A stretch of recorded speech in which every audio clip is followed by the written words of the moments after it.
बिस्मिल्लाहिर्रहमानिर्रहीम, अस्सलाम वालेकुम। Doctor Iram Kulsoom health point के फोरम से आपके साथ। यूँ तो हम पहले भी कई बार बात कर चुके हैं कि जी normal duration of menstruation, normal duration कितना होता है, कितना होना चाहिए। साथ में एक और क्वेश्चन बहुत ज़्यादा आ रहा होता है कि जो है हमें नॉर्मल साइकिल अगर हमारा नहीं है, वो डिस्टर्ब है, तो मुझसे कुछ ख़वातीन के क्वेश्चंस ये भी थे कि हमें किस वक्त हार्मोनल थेरेपी स्टार्ट करनी भी चाहिए या नहीं करनी चाहिए, फिर हम उसको कितने ड्यूरेशन तक यूज़ करें, और जो ख़वातीन ये थेरेपी करने के बावजूद भी सही नहीं हो रही होती तो उसमें क्या रीज़न्स होती हैं। तो सबसे पहले हम बात करेंगे कि एक नॉर्मल ड्यूरेशन कितना होना चाहिए मेंस्ट्रुएशन का या आपके पीरियड्स का। अगर हम WHO के क्राइटेरिया को देखते हैं तो उसमें जो ख़वातीन नॉर्मल मेंस्ट्रुएट करती हैं वो आपका नॉर्मल जो ड्यूरेशन है वो तकरीबन 28 डेज़ का होना चाहिए, या 26 डेज़ का, 28 डेज़ का, 30 डेज़ का। ये एक नॉर्मल साइकिल है। अगर आप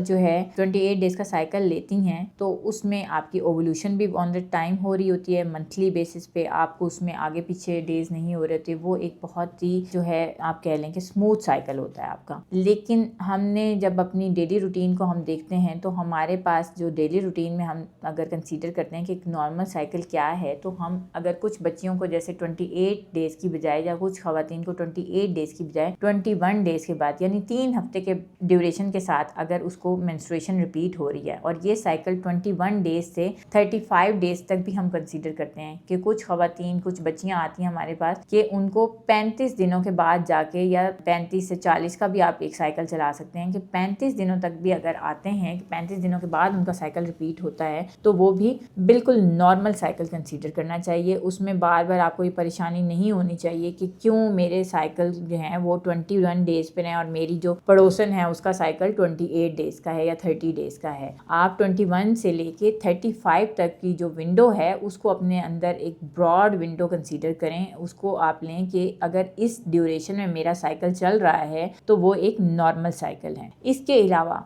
बहुत सारे केसेस ऐसे भी देखे जाते हैं जिसमें ख़वातीन या बच्चियां हमारे पास आती हैं कि साइकिल जो है हमारा 3-3, 4-4 महीने के बाद आता है। WHO के अकॉर्डिंगली अगर एक फ़ीमेल जो है वो साल में 4 मरतबा उसको सिर्फ स्पॉट लगता है, ज़रूरी नहीं है कि उसको खुल के ब्लीडिंग हो और वो 6-7 दिन ब्लीड आउट करती रहे कि इतने अरसे के बाद ब्लीडिंग होनी चाहिए, तो वो ज़रूरी नहीं है। अगर आप 4 मरतबा आपको स्पॉटिंग भी होती है 4-4 महीने के गैप के साथ, 3 महीने के गैप के साथ, तो ये आपकी फर्टिलिटी को भी इफ़ेक्ट नहीं कर रही होती है। आप फर्टाइल भी हैं, आप बच्चे भी पैदा कर सकती हैं और सारे आपके निज़ाम जो हैं वो ज़िंदगी के बिल्कुल सही होंगे। और बहुत दफ़ा अगर ऐसी ख़वातीन में हम हार्मोनल प्रोफाइल भी करवा के देखें तो वो भी बिल्कुल नॉर्मल आ रही होती हैं। सिर्फ कुछ % केसेस ऐसे देखने में आते हैं कि जहां आपके हार्मोन्स डिस्टर्ब होते हैं। अब उसमें भी हर हार्मोन के ऊपर काम करने की ज़रूरत नहीं है। फोकस्ड में वो सिर्फ वो चीज़ें होनी चाहिए कि जहां आपके हार्मोन्स डिस्टर्ब आ रहे हैं आप उसके ऊपर काम करें। अब साथ ही साथ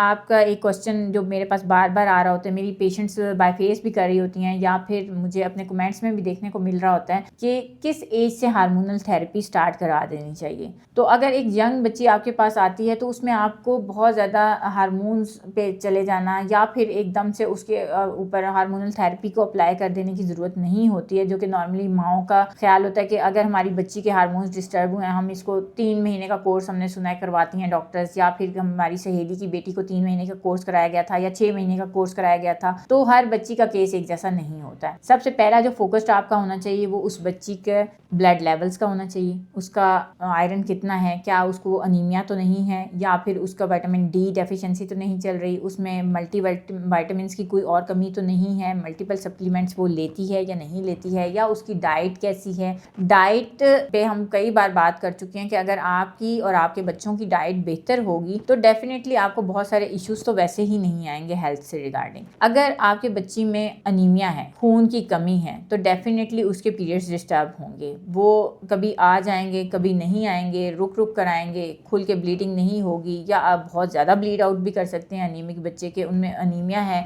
ब्लड इतना थिन आउट है कि वो फ्लो के साथ उसका ब्लड इतना शार्प हो चुका होता है कि वो उसकी ब्लीडिंग ज़्यादा होती है। कई बच्चियाँ आपके पास आती हैं कि जी 14-14 दिन ब्लीड आउट करती हैं, फिर दोबारा साइकिल रिपीट हो गया। तो हर साइकिल रिपीट होने का जो तरीका है, जो ऑरा है, जो ड्यूरेशन है, वो ज़रूरी नहीं है कि आपके हार्मोन्स ही डिस्टर्ब हुए हों। तो बेसिक चीज़ें जो आपको कंसीडर करनी चाहिए अपनी गायनाकोलॉजिस्ट से मिलने के बाद, या एक गायनाकोलॉजिस्ट को जो फोकस में रखना चाहिए वो ये है कि हम उसका अनीमिया रूल आउट करें या कोई और डेफिशिएंसी तो नहीं है उसमें, उसकी डाइट को प्रॉपर करें, उसका लाइफस्टाइल चेंज करें, उसको एक्सरसाइजेस के लिए, योगा के लिए, मेडिटेशन के लिए मोटिवेट करें। चाहे वो बिल्कुल यंग बच्ची ही क्यों ना हो, जब अपने लाइफस्टाइल को वो चेंज करेगी, अपने सर्कमस्टांसेस को, अपने इर्द गिर्द के माहौल को, अपने दोस्तों के ऑरा को, अपनी एक्टिविटीज़ को चेंज करेगी, तो डेफिनेटली ऑटोमेटिकली उसके हार्मोन्स जो हैं वो स्ट्रेस से बाहर आएंगे और उसको हेल्प आउट होगी कि उसकी मेंस्ट्रुएशन या डेली रूटीन लाइफ जो है वो बैलेंस हो जाएगी। अब